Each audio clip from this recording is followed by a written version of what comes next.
لو انت طالب تالتة ثانوي او ثانوية عامة عموما، فده يعتبر اهم فيديو هتشوفه في بداية السنة. لو انت بدأت السنة بالفعل او لسه ما بدأتش، فده فيديو يعتبر دليلك الصحيح لبداية ثانوية عامة. متنساش لايك واشتراك، ويلا بينا نعرف الفيديو اللي هو بعنوان اهلا بالثانوية. جمال الوجود بذكر الإله، وتصفو الحياة بنور هداه. اول حاجة نبدأ بها سيدنا وهي العلاقات. وطبعا هكلمك على اهم واول علاقة، وهي علاقتك بربنا. مهما كان بينك وبين ربنا، إن كنت مذنب أو مخطئ، فخلي دايما بينك وبين ربنا ما يقال أعمار. حاول إن أنت تحسن علاقتك بربنا أكتر، تقرب بربنا عن طريق إيه؟ مستر لك أقول لك يا باشا، بالصلاة، طبعا بالنوافل والسنن والرواتب، بطبعا قراءة القرآن، أذكارك اليومية، الورد. كل هذا هيحاول إنك يقربك لربنا أكتر وتنول مرادك، لأن أنت في الأول وفي الآخر أنت محتاج ستر ربنا، محتاج كرم ربنا، محتاج دعم ربنا عشان توصل للحلم اللي انت بتسعى له. ولا ايه يا سيدنا؟ ولا انت داخل الثانويه ليه؟ عشان عندك حلم وهدف عايز توصل له. فطبعا اختار الطريق اللي هيوصلك للحلم ده بكل سلاسه. نصيحه تاني واللي تكاد تكون مهمه برضه في المذاكره يا سيدنا، انك تذاكر بعد الفجر مباشره. هقول لك ليه بكل بساطه انك ليه تذاكر بعد الفجر. انت لو استيقظت او قمت من النوم قبل الفجر بحركه نص ساعه تلت ساعه، صليت ركعتين قيام ليل، قعدت تذكر ربنا لحد صلاه الفجر. هتصلي الفجر، لو طبعا لو شباب هتصلي الفجر في المسجد، لو بنات هتصلي المسجد، هتصلي الفجر في البيت. بعد ما هتصلي الفجر هتقول اذكارك ووردك وتبدا مذاكره. سبب مهم جدا انك تذاكر بعد الفجر، هتلاقي طبعا كل الناس نايمه، مفيش دوشه. احسن وقت المذاكره للفجر ليه؟ يعني من ضمن الحاجات المهمه برضو ان انت هتلاقي دماغك هاديه، مفيش رسائل واتس دايره ليل نهار. ده بعيدا اصلا انت تكون قافل التليفون، دي نقطه مهمه هتكلم فيها بعدين. بس الفكره ببساطه شديدة ان مش هتلاقي حد شغلك دايما بيبعت لك طبعا بالاشعارات، طبعا فيس انستا كل ده، طبعا مش هتلاقي فيه الحاجات دي كلها. الناس لسه نايمه، يعني لسه مش استفتحنا زي ما بيقولوا كده. فافضل وقت انك تذاكر فيه هو بعد الفجر. حتى انت لو في البيت مطالب منك، طبعا مطالب منك استراتيجيات اختباريه، اللي هو طبعا روح هات، روح جيب، طب كلم ماما، طب كلم بابا، طب سلم. مفيش الكلام ده كله، الناس نايمه. انت لو ذاكرت يا سيدنا من الفجر اللي هو حاليا يعتبر بدن 4:30 5 الا ربع، مسكت مثلا ذاكرت من 5 الاولى اذكارك والورد بتاعك، ذاكرت مثلا للساعه 9 10، 5 ساعات. انت لو يا راجل لو هتذاكر الخمس مواد اللي عندك في الثانويه العامه، سواء كنت علمي او ادبي، انت هتدغدغ الخمس مواد. لو هتذاكر الخمس مواد فدول كل ماده ساعه، بس هتذاكر الخمس مواد ببركه. وطبعا اهم حاجه البركه. تمام يا سيدنا، فدي اهم وقت تذاكر فيه. هتقول لي بس انا عندي مشكله. اه هقول لك، هتقول لي انا بحب اذاكر بالليل يعني، برضه صفاء الليل. هقول لك حلو بس مش الاحسن. زي ما في مهم في الاهم، زي ما في حلو في الاحلى. يعني في الاحلى انك تذاكر امتى؟ بعد الفجر. هيكون يومك نشط تماما، هتعرف تخلص مذاكرتك. هقول لي بالليل، هقول لك تخيل معانا ان احنا هنذاكر بالليل. انت طبعا بعد يوم دامس بالدروس رايح جاي، ويوم هيكون ممل ومرهق جدا، انت خلاص تمام. هتذاكر بعد العشاء، يا اما هتنام، يا اما هتذاكر بس مذاكره من غير اي فايده. يعني هقول لك على حاجه، ان الساعتين من بعد العشاء مثلا او في الليل بساعه بعد الفجر، انهي افضل؟ وانت طبعا تعمل حاجه كده في ثالثه ثانوي، ان اهم حاجه في الثانويه العامه هو عامل الوقت. بس مش عايز اطول في النقطه دي اكتر من كده، ولكن بالنسبه لي كمدارك اهم وقت للمذاكره هو بعد صلاه الفجر، بعد اذكارك ننتقل للنصيحه بعد كده. طبعا انت عارف ده، ومش هقول لك عليه كتير، لان ده ما يهمنيش دلوقتي. لان طبعا انت في الثانويه العامه مش محتاج تليفون خالص خالص. لا اصل بذاكر من عليه، اصل بكلم فلان، اصل بكلم علان، ده كله مش مهم، ودي كلها حاجه تكاد تكون مهضومه قبل كده. انت طبعا لو دروسك اونلاين فانت في البيت مش محتاج خلاص. طب بره، او ممكن تكون تليفون صغير من هو الزراير. ايوه استرجع ايام زمان كده، وارجع ايام زمان يا باشا. انت التليفون ده هيكون اكبر مشتت ليك. يعني انت مثلا لو فرضنا وقسمنا الدرجات بتاعت نهايه السنه، وقلت لك مثلا انت مجموعك من مثلا 100% ثانوية عامة، تخيل انت كل ما تمسك التليفون هتقل درجة. اوبا، ده احنا كده هنقل كتير. انت الخسران في الاخر لو مشيت على نظام انك تمسك التليفون، وبالذات هتبقى جنبك على المكتب. لو انت بتذاكر طبعا من التليفون ما انصحكش، لان هيقعد وقت، هيجي لك اشعار انظر الاخبار الاخيره من على فيسبوك انستا، فلان الفلان نشر اخر ستوري. انت مالك حضرتك بالحاجات دي كلها؟ البنزين رفع، السولار نزل، الدولار غالي، انت مالك حضرتك؟ انت دلوقتي في ثانويه عامه، في مهمه خاصه بيك لوحدك. مش هيشغلك ايا كان اللي داير حواليك. وملحوظه تانية مهمه في حوار التليفون ده يا سيدنا، وهو الفيسبوك بالذات او السوشيال ميديا عامه، بس الفيسبوك بالذات هتلاقي عليه جروبات طلاب ثانويه عامه دفعه 27، طلاب مستر فلان الفلاني. في ناس غرضها فين في الجروبات ديت ان هي تشتت. يعني باختصار شديد، لو انا مثلا هو مش طالب ثانويه عامه بس هخش اعمل حساب فيك واحاول ان اشتت الطلب، زي اقول لك مثلا انا خلصت النهارده مراجعه 4 وحدات كيمياء، على 2 فيزياء، على 5 عربي، وانا اصلا ما فتحتش كتاب، وانا اصلا مش ثانويه عامه. فانت كطالب ثانويه عامه من كميه الستريس اللي عليك، وانت اصلا داخل السنه اللي هو لسه في اول السنه وراجع، ده كله ده الراجل ده دحيح بعيد عنك حضرتك يعني. فكميه الاجزاء اللي هتبقى عندك انك متحمس عايز تخلص زي الناس دي، فلا انت عارف تخلص مع الناس اللي خلصت ولا انت عارف تمشي مع الناس اللي مشيت. هتلاقي نفسك مشتت، مختلف ذهنيا تماما. فانت ليه؟ انت خليك يا باشا في مذاكرتك مع المدرسين بتوعك، في مراجعتك بس، ما تشغلش نفسك بالثانويه على الفيس دي، اصل الفيس ديت كوكب اخر، تشتت لا ارادي. فدي كانت المهمه او النصيحه الثالثه، فانك تبعد عن الموبايل وبالاخص السوشيال ميديا. والملحوظه الرابعه والنصيحه الرابعه واللي تكاد تكون من اهم المحاضرات في الثانويه عامه، وبالذات لو انت ثانويه عامه وبتسمع كتير، يعني تسمع من فلان يقول لك على المدرس الفلاني مدرس ممتاز جدا، مدرس ما فيش منه اتنين، فتسمع عن مدرس تاني اصلا اونلاين، اه ده مدرس جميل جدا بيعمل مراجعات وبيعمل شباب، فتضطر انت تعمل ايه؟ تاخد مع الاثنين. ده اكبر غلطه هتشوفها في ثانويه عامه، انك تاخد مع 2 مدرسين في نفس الماده. بل في ناس كانت تاخد مع 3 و4. طب هو ليه؟ لا هو كتر من ايه؟ اي فضل خلاص. طب ليه؟ انت كده بتضيع نفسك، بتشتت نفسك. كل مدرس ليه فكر معين، في طريقه شرح معينه، في ايصال معلومه معينه. ما ينفعش انك تروح تاخد مع ده حبه وده حبه وتاخد هنا وتاخد هنا، هتيجي على اخر السنه مشتت. وده عن تجربه حصل معايا انا شخصيا في الفيزياء، خدت مره حبه اونلاين وحبه سنتر، وجيت في اخر السنه خدت سنتر واونلاين، فحبيت خالص، فعملت معايا الايه؟ الغلط حضرتك يعني، الفيزياء اللي وقعتني. فبلاش ارجوك، بلاش اي 2 مدرسين في اي ماده. عاجبك سنتر خد سنتر، عاجبك والله خليك والله، ما تاخدش مع واحد كده وواحد كده، او 2 سنتر و2 اونلاين. ليه يا حضرتك؟ فلوسك كتير، خليها لك يا باشا. الملحوظه رقم 5، ودي اللي شايفها ان ممكن لو اهتميت بيها جدا ان هي هتساعدك في الثانويه العامه كتير جدا جدا جدا، وبل هتكون العامل الاساسي انك مش تراكم اطلاق.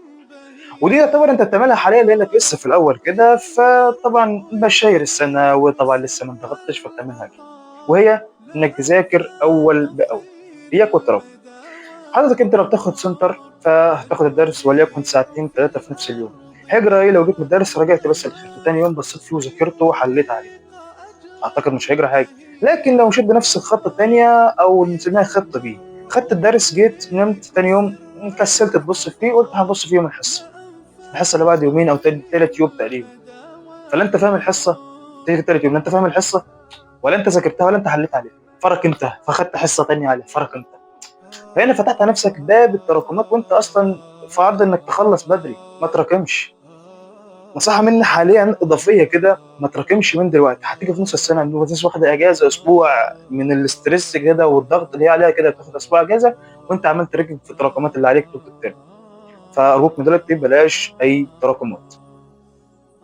من اهم الحاجات طبعا اللي هتساعدك انك تذاكر كويس جدا في ثانويه عامه، انك تخلي ليك مكان خاص بيك للمذاكره، مكتب، ترابيزه، بس يكون في مكان خاص بيك للمذاكره. يعني لو اوضه مخصصه لوحدك مفيش مشكله، معاك حد في الاوضه، بس يكون لك مكتب خاص عليه كتبك ومستلزماتك كلها. ده هيساعدك جدا انك مش تتشتت. سامعك اللي بتقول بذاكر على السرير، على السرير ده مش مذاكره ثانويه عامه، ده مذاكره ليالي الحلميه. اصلا على السرير يعني هتكون مرهق من بعد الدرس مثلا ساعه نصايه بالظبط هتكون نايم، فلا انت ذاكرت ولا انت عملت. فحاول يا سيدنا ان يكون ليك مكتب مخصص ليك بالمذاكره بتاعتك، ويكون معاك عليه بعض مستلزماتك المهمه جدا، واللي ما يكونش عليها اطلاقا انت بتشوفني من التليفون. ابعد عن التليفون. ودي الملحوظه او النصيحه اللي هنلحق على طول بيها هذه الكلمه، وهي ابعد عن السوشيال ميديا. زي ما قلت لحضرتك ان السوشيال ميديا مش طريقك، مش عنوانك، مش لك لها دعوه خالص خالص السنه دي. مش يهمك طبعا مين مات مين عاش مين راح فين مين جه، ده كله مش يهمك خالص. انت كطالب ثانويه عامه مش يهمك خالص غير مجهودك وحلمك. وخد النصيحه ومش تعديها على مخك كده وتمشي، لان الكلام ده عن تجربه، ان لم تكن تجربه شخصيه مني فعن تجربه شخصيات تانية، او يمكن معاك شخصيه في تانية اكيد دلوقتي كنت بتتكلم في التليفون وطبعا زي ما احنا عارفين دلوقتي بقى في حاجه اسمها تعفن دماغ، بتقال عن الترند تعفن دماغ، وهي ان دماغك عايزه سكرولنج على طول، فانت هتضيع وقت. صدقني الوقت اكتر عامل مهم في ثانويه عامه. انت لو ما اهتمتش انك يعني تستخلص كل وقت في حاجه مفيده للثانويه العامه، انت هتضيع. بعد كده سيبنا الحاجه اللي عايز انبه حضرتك عليها، او الملحوظه اللي بعد كده، اعمل متتبع اليوم. يعني حضرتك احنا عندنا قناه تليجرام، طبعا هسيبها لك في اول تعليق. قناه التليجرام دي حضرتك فيها اللي هنزل عليها طبعا ملخصات الثانويه العامه، كتب، حوائط كل محفزيه، ملخصات. اهم حاجه عليها وهو جدول التتابع اليومي او جدول المذاكره.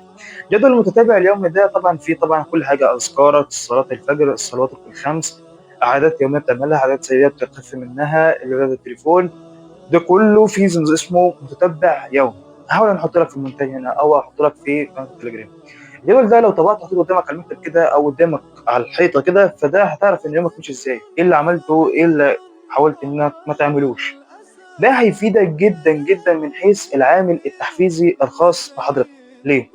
انت بتلاقي نفسك عامل كل الحاجات الصح صح، والحاجات اللي المفروض تبعد عنها برضو انك بعدت عنها. ده هيديك حافز انك تكمل. تخيل انك ما صليتش الفجر اول يوم. طب بعد كده بس اذكارك ما قلتهاش، وعلمت انك ما عملتهاش، وعلمت انك ما عملتش، وعلمت، هتحس ان كده مفيش تحفيز. انا يومي بيضيع في ايه؟ لانك هتيجي اخر يوم هتشوف نفسك عملت ايه. والله انا ذاكرت النهارده درس احياء، يا للحسره. طب صليت ايه؟ لا والله الظهر والعصر كده ما عداش، والعشاء اهو. غلط. فالجدول طبعا هو متواجد فور فري خالص. هتاخد الجدول ده وتطبعه وتلزقه قدامك، بحيث تعمل متتبع ليومك، يعرف يومك رايح على فين. وزي ما قلت لك ان اهم عامل في الثانويه العامه هو الوقت. ننتقل للملحوظه اللي بعد كده او النصيحه بعد كده. باختصار شديد يا سيدنا، الملحوظه اللي بعد كده وهي، لا مش السبحه، تسبيح او الاستغفار. حضرتك وانت بتذاكر لو خليت مثلا سبحه رقميه في ايدك، بحيث مثلا لو اثناء بتسمع محاضره او انت تذاكر اونلاين او في السنتر ماشي في الشارع قاعد واقف، يعني السبحه في ايدك، تذكر ربنا كتير. وكلما استغفرت وذكرت ربنا ده هيديك حاجه من الروحانيات، بركه من ربنا سبحانه وتعالى في مذاكرتك وفي يومك. وطبعا ما تغتابش، يعني هخليك ما تغتابش كتير، لان انك اغتبت فانت عارف الدنيا هتوصل معاك لفين. فخليها في ايدك دايما. والله انا بكتب باليمين، خليها في ايدك الشمال واستغفر وانت بتذاكر. هتلاقي في بركه في الفهم، في سرعه في الاستجابه، في هنا ستريس طلع بس. فخليها في ايدك دايما، وخلي دايما على لسانك ذكر ربنا سبحانه وتعالى، استغفاره، سبحان الله والحمد لله ولا اله الا الله والله اكبر. وطبعا قول الكثير من العلماء ان الاستغفار سيد من اسياد النجاح في الدنيا. وطبعا قال ربنا سبحانه وتعالى في القران الكريم: قل استغفروا ربكم انه كان غفارا يرسل السماء عليكم مدرارا ويمدكم باموال وبنين. فتخيل ربنا هيمددك بايه لو استغفرت، وكل ما استغفرت كل ما زادت بركه ربنا سبحانه وتعالى. فدي كانت الملحوظه الاهم اللي حابب انبه حضرتك اليها انك تعملها وتشتغلها في الثانويه العامه. الملحوظه اللي بعد كده تكاد تكون مش مهمه بالنسبه لك، بس انا شايفها من وجهه نظري ان هي مهمه. بالنسبه لايه؟ بالنسبه لحضرتك انك لو طلعت صدقه كل يوم. هتقول هتفيدني في ايه ديت؟ هقول لك يا باشا، الصدقه تمحو الخطيئه.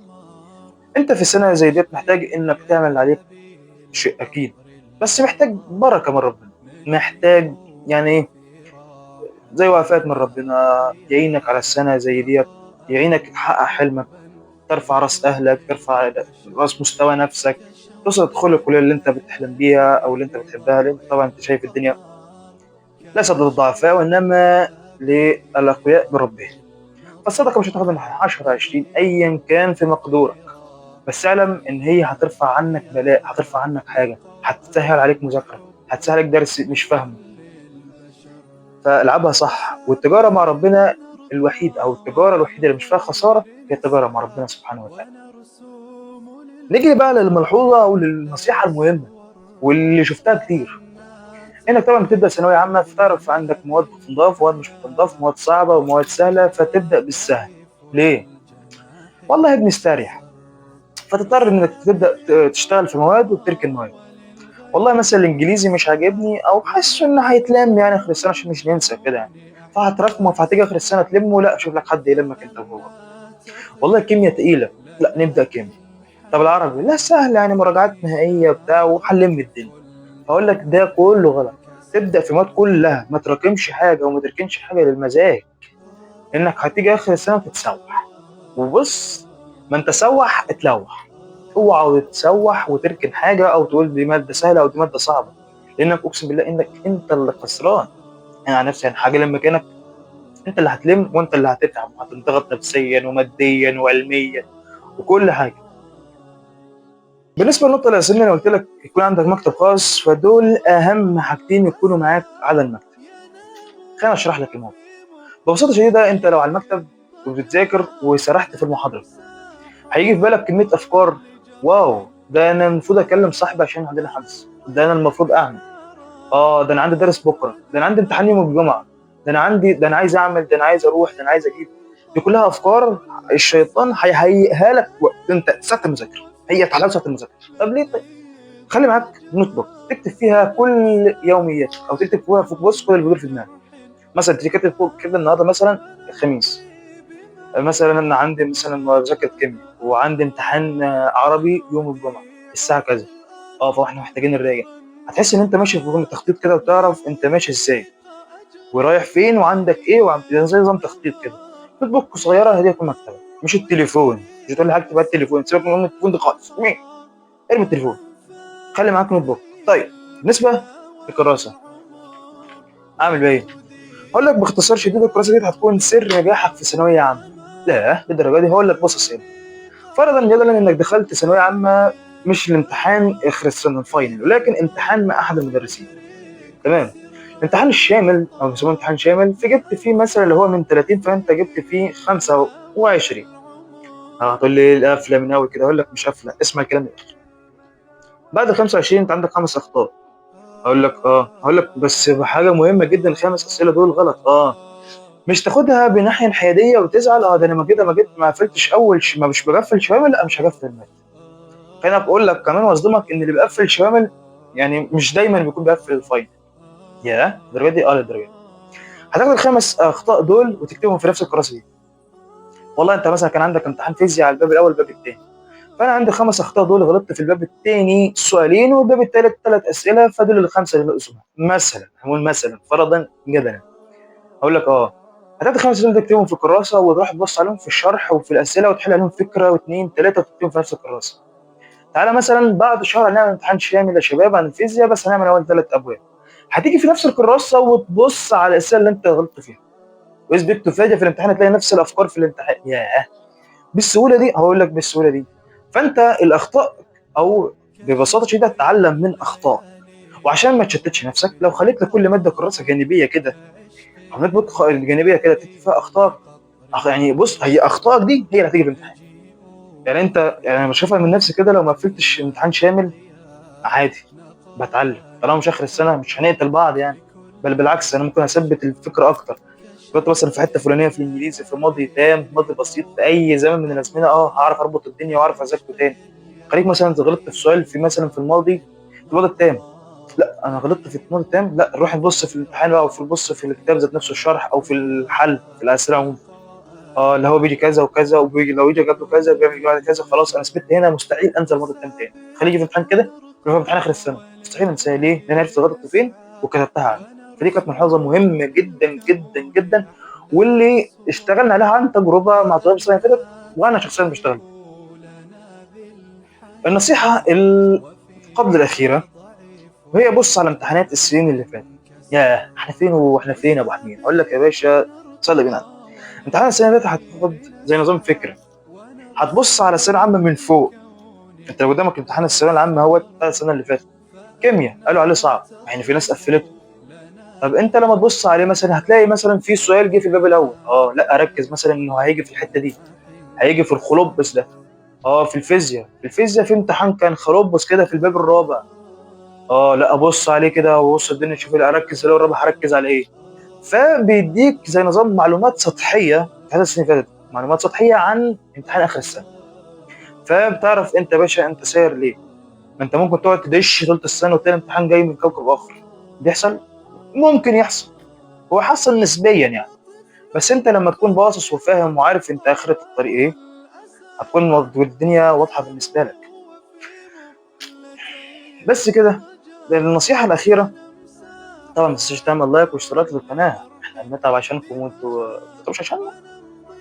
طبعا بهزر مع حضراتكم، ولكن أسأل الله التوفيق والسداد لكم. وما تنساش طبعا إن لينك تليجرام معانا طبعا حاطينه في أول التعليق، ولينك قناة الواتس اللي بينزل عليها معلومات إنجليزية، تعلم إنجليزي كل يوم في معلومة مع مدارك. طبعا هحط لينك قناة الواتس، ولينك قناة الواتس الخاصة بمدارك برضه عن الثانوية العامة، بينزل فيها ملخصات وشروحات وكتب وكل ما يفيد الثانوية العامة. وما تنساش طبعا إن المهم الفيديو ده تسمعه للآخر. بس كده، سبحانك اللهم وبحمدك، استغفرك واتوب اليك. كنت معكم مدارج، الى اللقاء.